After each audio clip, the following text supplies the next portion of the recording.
Welcome, friends, to another episode of the Dateable podcast where you and Julie welcome. Welcome to the new year. Last week we did our 2023 intentions, and I just can't believe it's 2023. Like, where have the last 3 years gone? COVID. That's your answer. It's just like one blur. It's like sometimes I have to ask myself, how old am I? Right? I have to pause. We just pretend we're the age when COVID started and just like no time has changed. I like that idea. What do you mean pretend? That is reality. Yeah, I'm still 37, right? Or 36. Yeah. I think I was 36 when COVID started. Holy shit. Maybe 30. I don't even know. I'm still 25. Right. I'll be forever 36. That sounds good to me. I like that. I think 36 was a very good year. 36 is a good age.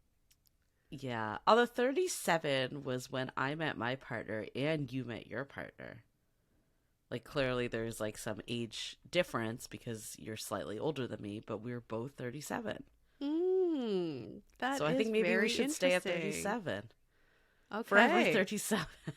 Forever 37. That's going to be the new chain. Forever 37. We should start it. Yeah. Just a bunch of almost middle-aged women shopping.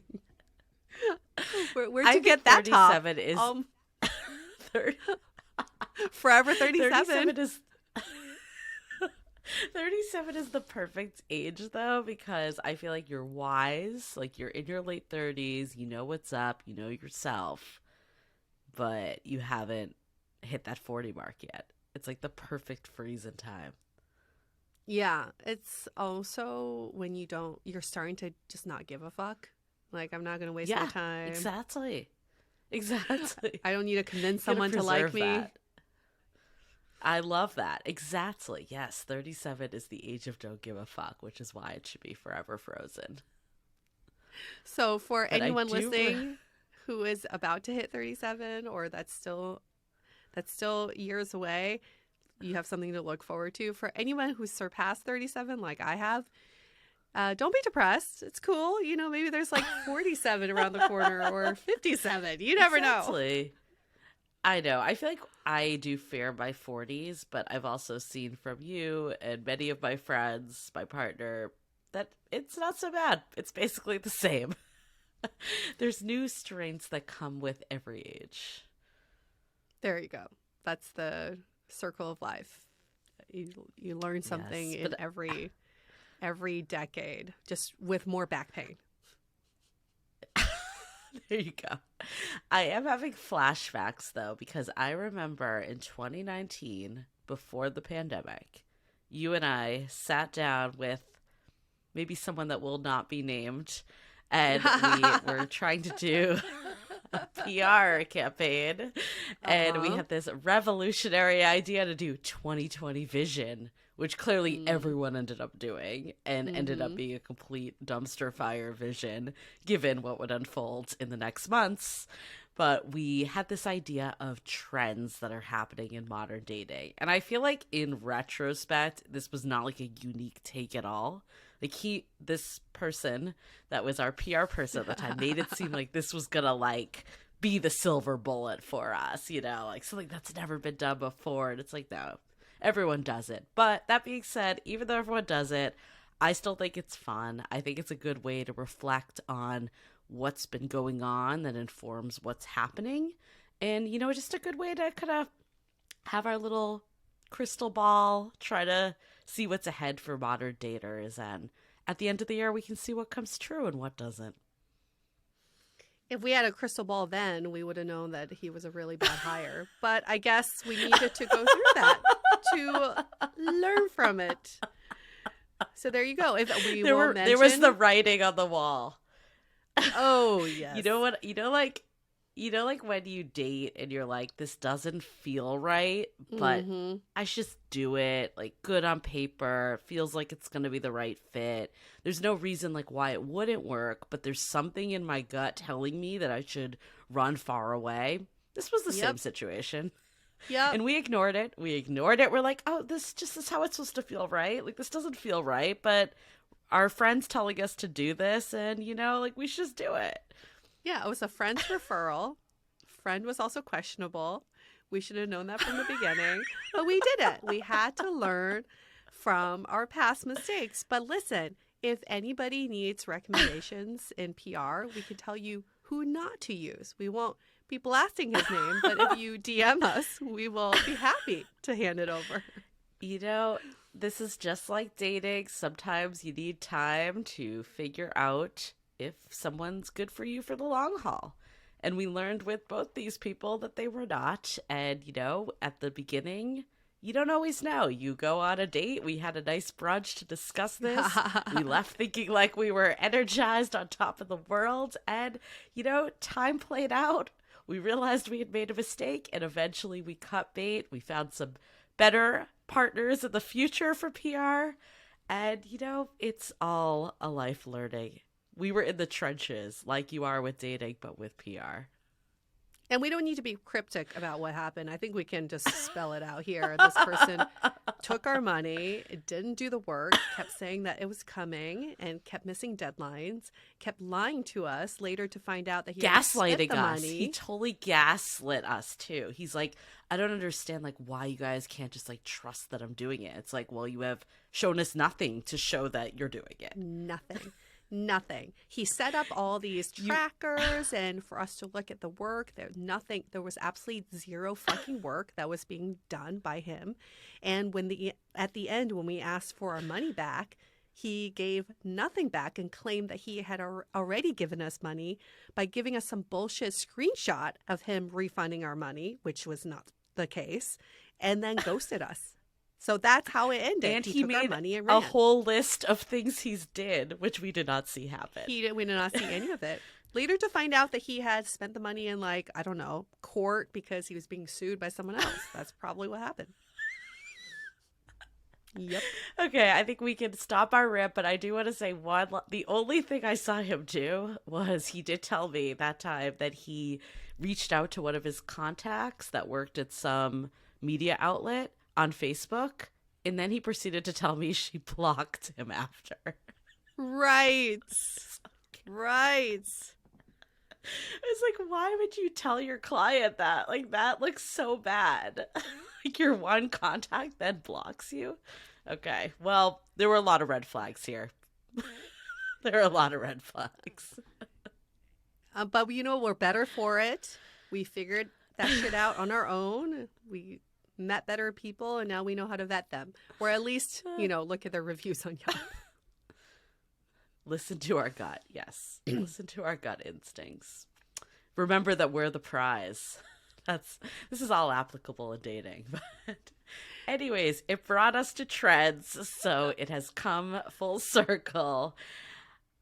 When I was thinking about trends, like the first thing that came to mind is just this economic recession that we're going in. And we're talking about future, like trends for this year.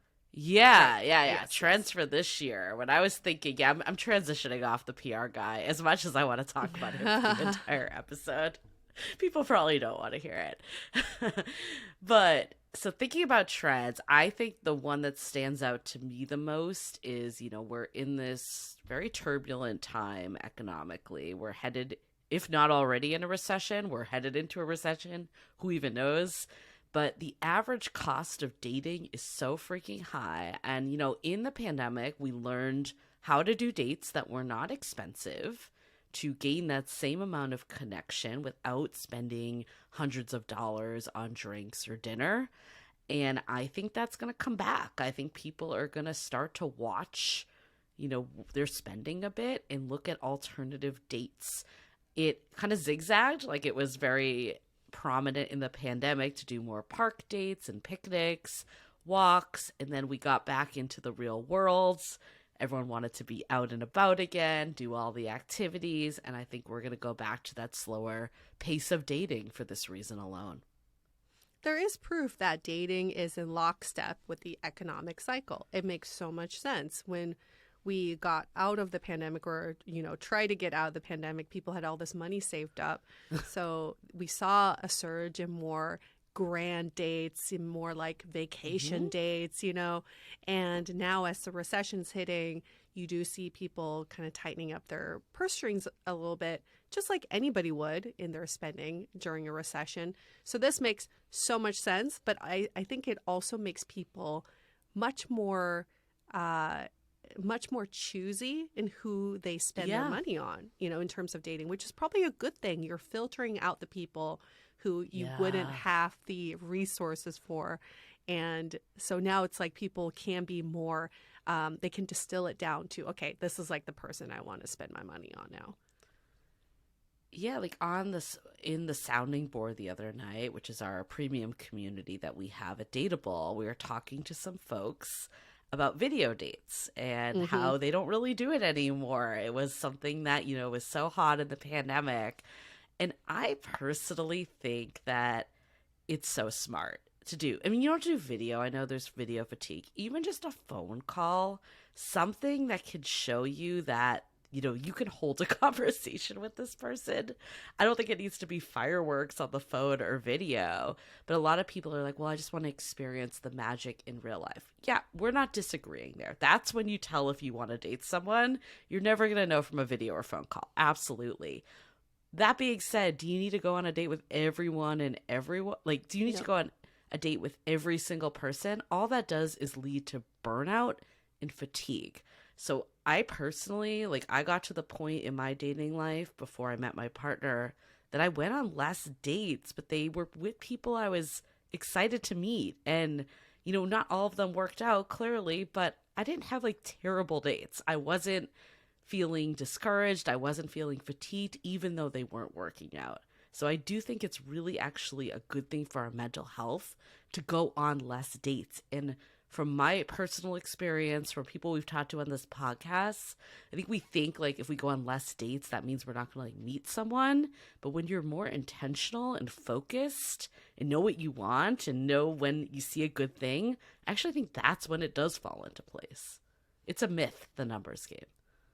It's a trend that we are scared of for 2023, which is like amnesia dating. We're starting to forget all the things we learned during COVID. Because remember, during COVID, everyone's like, I'm going to filter more. I'm going to do more video dates. I'm going to take my time. I'm going to date one person at a time. I'm going to be more intentional. And all of a sudden, everyone's like back to BC before COVID time. Yeah. So let's like not, you know, let's not make this an actual trend, right? I like that.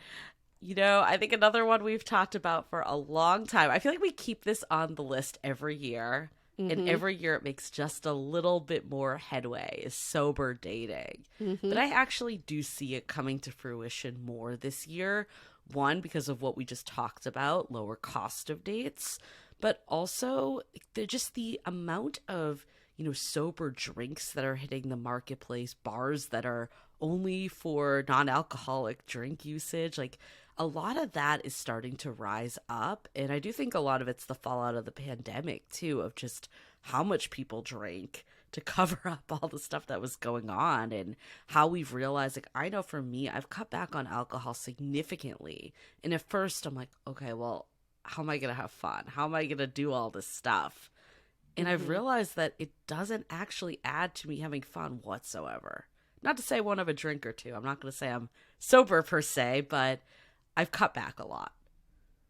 An interesting kind of fact that I've seen recently, just coming out of the medical field, is that the last few years have actually weakened our immune systems. People are getting more sick, developing more allergies. So alcohol actually contributes to a lot of that. And people understand that it weakens your immune system even more. So I think people are wanting to find more creative ways of going out without these toxic ingredients in their body, and alcohol is just such an easy one to eliminate. Definitely. Yeah, another thing that's sneaking up is, I think this is correlated to the recession and just the economic times, is more of where we date. You know, I think there's gas prices are astronomical. people aren't going to just drive out hours for a random date anymore. They're going to want to do that pre-vetting. They're going to want to keep their Uber radiuses a bit tight. They're going to want to maybe date a bit more locally. And, I think it's good to cast a net in terms of location. I don't want to say it's a bad thing, but the problem is that it's not always sustainable.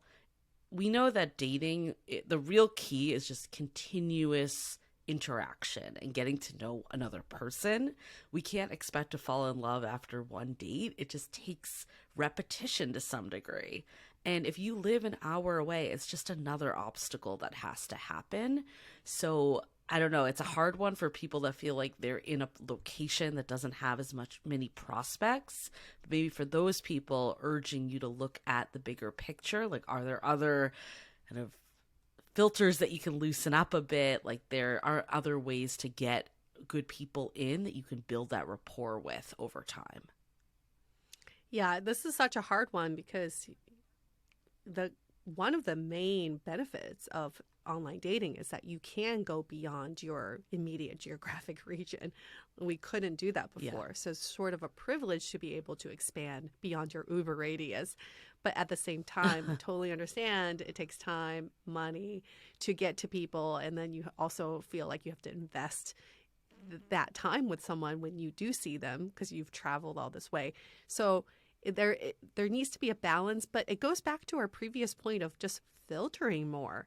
If you can filter more in the beginning, then you can make your time more worthwhile because you've already gone through all the stages of building that rapport, like you were saying, so that that time can be well spent.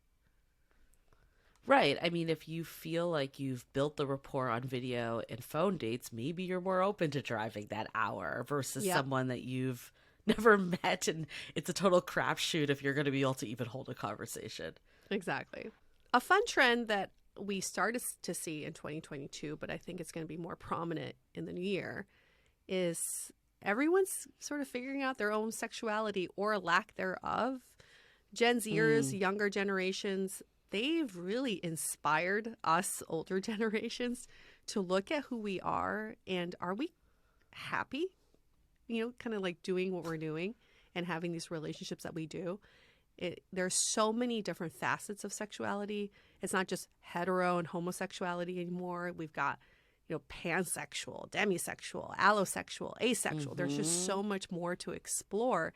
And what we heard from the younger generations is that they're saying, you got to find what works for you instead of you trying to fit the mold of what society tells you should be.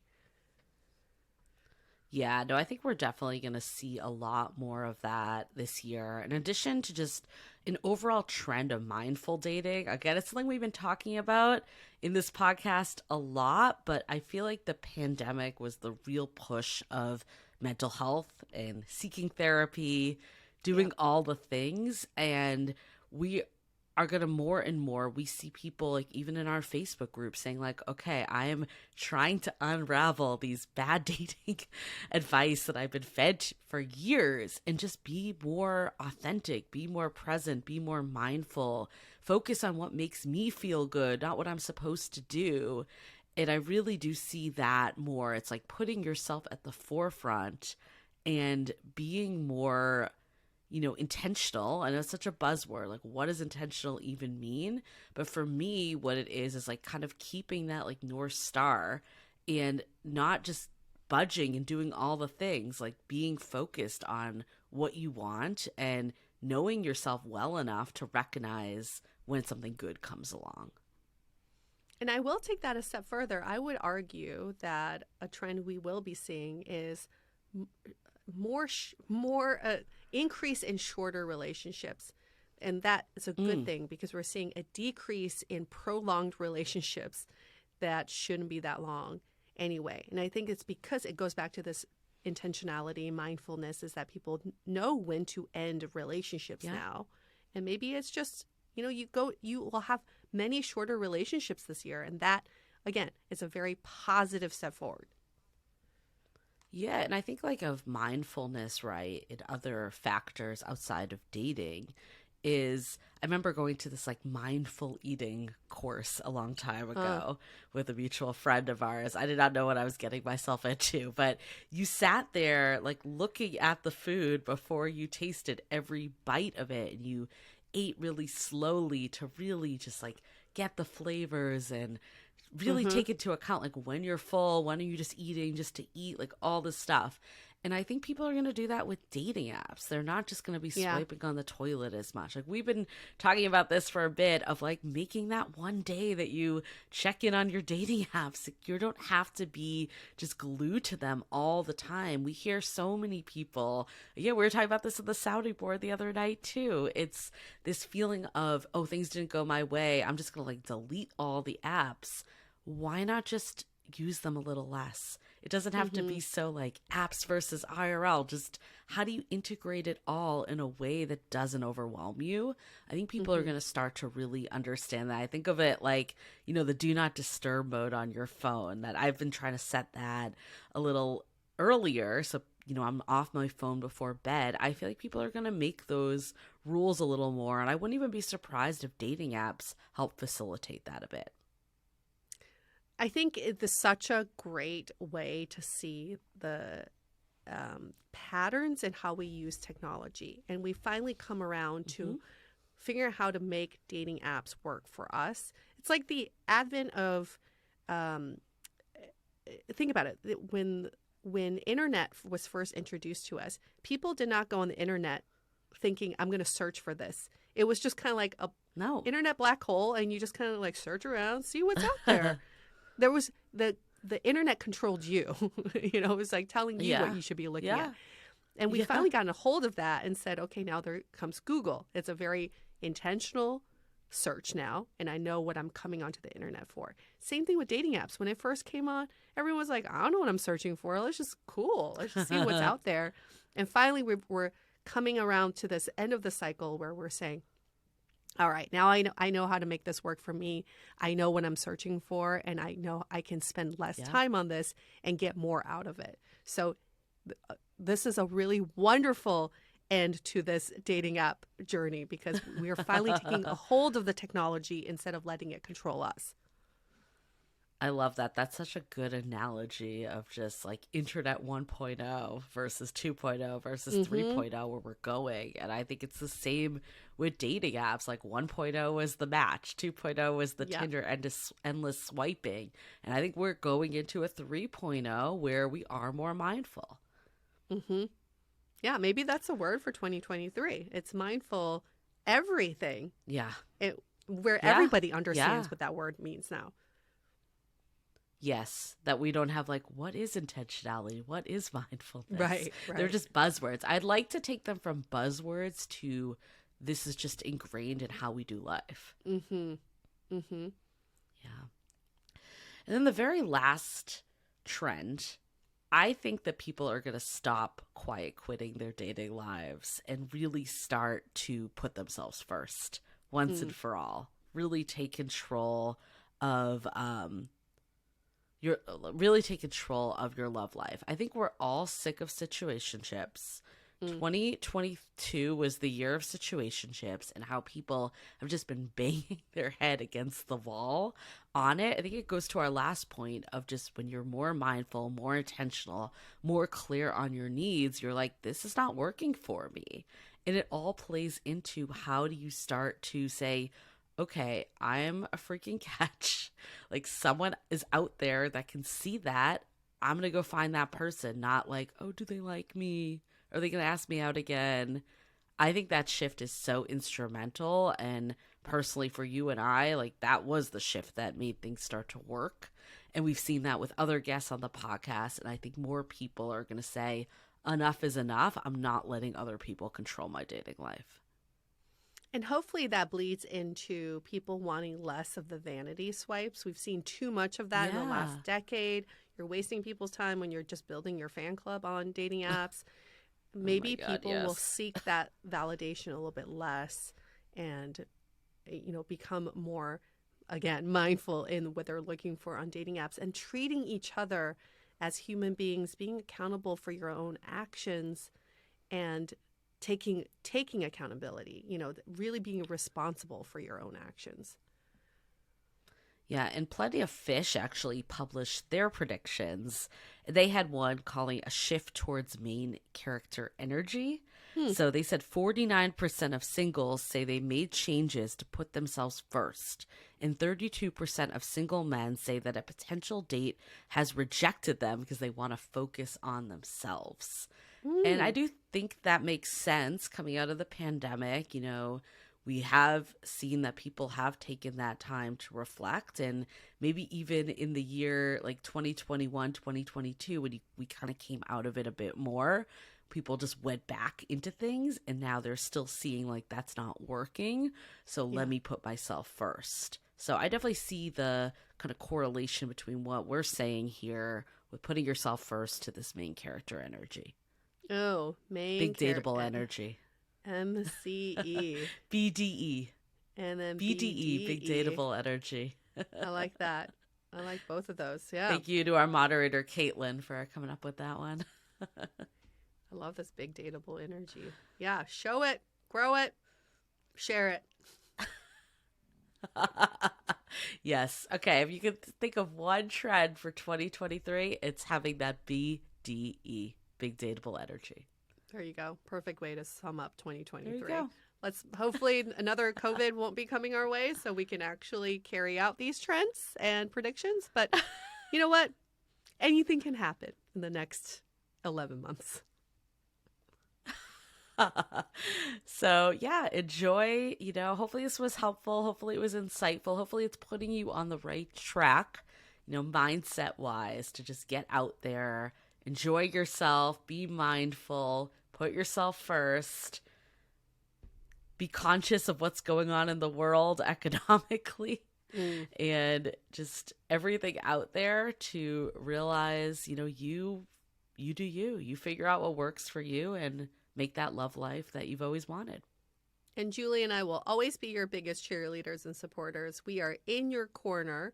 So we just ask for you to, come along with us as well. You can follow us on social media at Dateable Podcast is the handle. Or you can give us I wouldn't even say please give us a 5-star rating and review in Apple Podcasts. It really shows that you are in our corner. We're on the same team. And know that we're in this together. You'll never be alone in this journey. Even though we're saying put yourself first, know that we are supporting you in that together.